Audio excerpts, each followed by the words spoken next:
Good morning. The car appeared on the market in 1997 to 4 years later than originally planned. Until now, General Motors had to save itself by constantly refreshing the C4 generation range, although considering that it was partly thanks to this that my favorite version, the Grand Sport, appeared in 1996, I don't blame the Americans. Initially, the creation of the next generation of the sports Chevrolet was uncertain due to GM's poor financial condition in the 1990s. The project received the green light only when John F. Smith Jr. became the president of the concern, who was also responsible for the major changes in GM, thanks to which the unprofitable and inefficiently managed Colossus finally began to work better. This did not mean that further work on the C5 went smoothly. People were transferred back and forth to various projects and tasks, and some work was done in secret or simply outsourced, so as not to risk that someone would suddenly change their mind and the new generation of Corvette would appear only in some warehouse or scrapyard. To help guide the design process, they surveyed past and present Corvette owners, as well as owners of other sports cars, to find out what features would most interest potential buyers in a new car. They came up with a set of 3: build quality, performance, and safety. Although the first stage in the history of the Corvette C5 is considered to be the CERV-IVA prototypes from 1992 and the CERV-IVB from 1993, visually they were almost indistinguishable from the Corvette C4. The first so-called test mules, heavily camouflaged prototypes, still quite far from production form, hit the roads in 1994. While nothing groundbreaking was invented in terms of appearance, underneath was a completely new design. Less complicated, nearly 1,500 fewer elements were used, lighter and stiffer. One of the few elements that was taken over from its predecessor was the 4-speed 4L60E automatic transmission, with the caveat that the Chevrolet Corvette C5 used a drive system similar to the transaxle type, i.e. the gearbox was at the rear axle, and not right next to the engine as in the C4. This allowed for a 50-50 weight distribution, front/rear. The decisive improvement in the rigidity of the structure, and consequently, also the improvement in driving properties, or the elimination of unpleasant creaking or squeaking of the structure, was due to a completely new platform, which was manufactured using the hydroforming method. The platform itself was made of steel, but it was also reinforced with balsa panels, i.e. woolly sculptwood, to additionally reduce noise while driving. The brakes alone were impressive. The new car was able to brake from 60 miles per hour, 97 kilometers per hour, to 0 in 38.1 meters, which is over 2 meters shorter than the more powerful 1990 Chevrolet Corvette C4 ZR1. Data on the ZR1 comes from a test by Road and Track magazine. It was also slightly slower. In the version with a manual gearbox, the 5th generation of this Chevrolet accelerated to 282 kilometers per hour, ZR1 to 290 kilometers per hour. Note that we are now comparing the top variant of the C4, the fact that it was from the beginning of production, with the base C5. The earliest, i.e. from the 1984 model year, and weakest examples of the Corvette C4 had only 205 horsepower and reached 225 kilometers per hour. As for the equipment, initially testers and journalists paid particular attention to the various suspension options. In addition to the standard one, more demanding customers could also choose packages that worked better on the track, or suspension with adaptive dampers, from the 2003 model year, with dampers using Magnetar Heological fluid. In addition, from 1998, a head-up display was optionally available. From 2001 it was standard, and the list of equipment also included such elements as an electronically controlled throttle, drive-by-wire, or variable power steering, dependent on the vehicle's speed. The Chevrolet Corvette C5 was also the first in the history of this model to receive concurrent windshield wipers. Up until the C4, the design of the wipers was such that at the extreme end of the stroke, the blades were at both edges of the glass, as well as a trunk in the convertible version. This trunk returned to its place for the first time since 1962. A new engine called LS1 made its home here, of course in the V8 configuration, and with a traditional capacity of 5.7 L, exactly 5,665 cc, 345.7 cubic inches. The aluminum unit with a camshaft in the block, OHV, and 2 valves per cylinder, initially achieved 350 horsepower. Later the power increased by another 5 horsepower. Those who wanted more had to wait until 2001.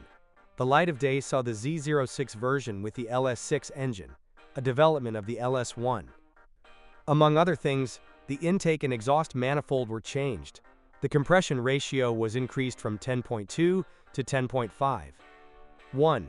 Sodium-filled exhaust valves were used, a sharper camshaft was added, the lubrication system was improved, and so on. Initially, the Chevrolet Corvette C5 Z06 achieved 390 HP, but quickly, for the 2002 model year, the power was increased to 411 HP. These were still not parameters capable of beating the late C4 ZR1 models, but the C5 Z06 was a much lighter car, a little over 1,400 kilograms versus about 1,550 kilograms, which made it even more dynamic. It reached 60 miles per hour in 4 to 4.3 seconds, at least half a second faster than the ZR1. Those interested in buying the Z06 had the same problem as those who had bought the ZR1 before them. There was only one body version available. Only different from the ZR1, the C5 Z06 used a stiffer coupe hardtop body with a strongly cut-off rear window and a small, flat trunk lid like in a convertible, instead of the more typical Corvette version with a large rear window that was part of the trunk lid. This body, called FRC for short, for fixed roof coupe, to distinguish it from the regular coupe, which was in practice a Targa, was also available for the base engine version from the 1999 model year.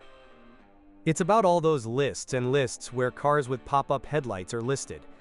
And for good reason. The Corvette C5 is the last mass-produced model to be equipped with this feature. Its production ended in early July 2004, a few months after the last Lotus Esprit the 5.8 rolled off the assembly line. To this list, one could also add the De Tomaso Guara, a small-scale model, the production of which also ceased in 2004. Interestingly, apart from the first year of production, each subsequent year saw between 31 and 36,000 units produced, so there was no slow phasing out of production. Everything went on as usual until the plug was simply pulled. What's more, considering that production ceased in July, one can suspect that in the first half of 2004, slightly more Corvette C5s were rolling off the assembly line than in previous years. In the last year, a total of slightly over 34,000 units were produced. Of the exactly 248,715 road-spec cars produced, almost 124,600 were standard coupe Targa models with a large rear window. This was the only version available for the 1997 model year.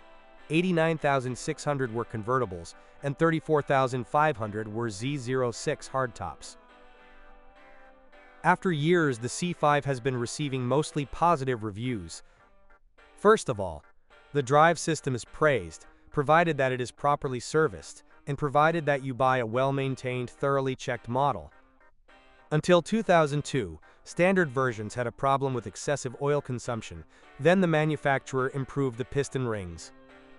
In turn, the Z06 models from 2002-2003 had faulty valve springs. They could crumble and fall into the engine. Apart from that, it is hard to write about any repeatable faults, maybe only about unwanted noises from the area of alternators in cars with automatic transmissions, manufactured before 2000. The problem was, among others, faulty pulleys, which were later improved, and which in this improved version can also be installed in older affected Corvettes. Those interested in cars with a manual, i.e., a 6-speed Borg-Warner/Tremec T56 transmission, should bear in mind that just like in the 4th generation Corvette, CAGs, or computer-aided gear shifting was also used here. This system forced a shift from 1st gear to 4th gear during a leisurely drive, with the aim of reducing fuel consumption. Just like in the C4, CAGs can be turned off, and just like in the C4, the manufacturer probably did not foresee this, so you have to experiment, e.g., by visiting an electronics specialist or using other methods. Nevertheless, the fuel consumption in the Chevrolet Corvette C5 should be considered relatively low, on average around 11.5 to 13 L100 kilometers. When the car was new, it was economical enough that you did not have to pay the gas guzzler tax in the USA, an additional tax charged to more fuel-hungry car models, which in this segment is almost all of the C5's competition. It is worth mentioning here what I wrote earlier, that Chevrolet used a drive system similar to a transaxle. In practice, it was a fake transaxle. because the gearbox and differential produced by Getrag were not in the same housing, which, by the way, makes it a bit easier to replace the gearbox. A real transaxle system was used in the racing Chevrolet Corvette C5R, and even then, not from the beginning, but only from 2002.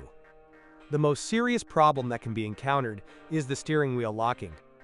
This is related to a faulty anti-theft protection, and in cars that have not undergone a service campaign, it often made driving impossible. Some people dealt with it by simply removing the steering lock. Those who want to use the C5 for sporty driving should consider upgrading the cooling system and adding a cooler for the gearbox, and a better braking system may also come in handy. The stock one isn't bad, but very aggressive driving can cause the brake discs to overheat. It is worth remembering that the Chevrolet Corvette C5 came standard with run-flat tires. Some people replace them with regular tires, but these cars do not have spare wheels, and the presence of a repair kit in a used model is not a given. Even if one is on board, the question is whether it will still be good for something after 20 years. How does the car perform on a daily basis? Surprisingly well.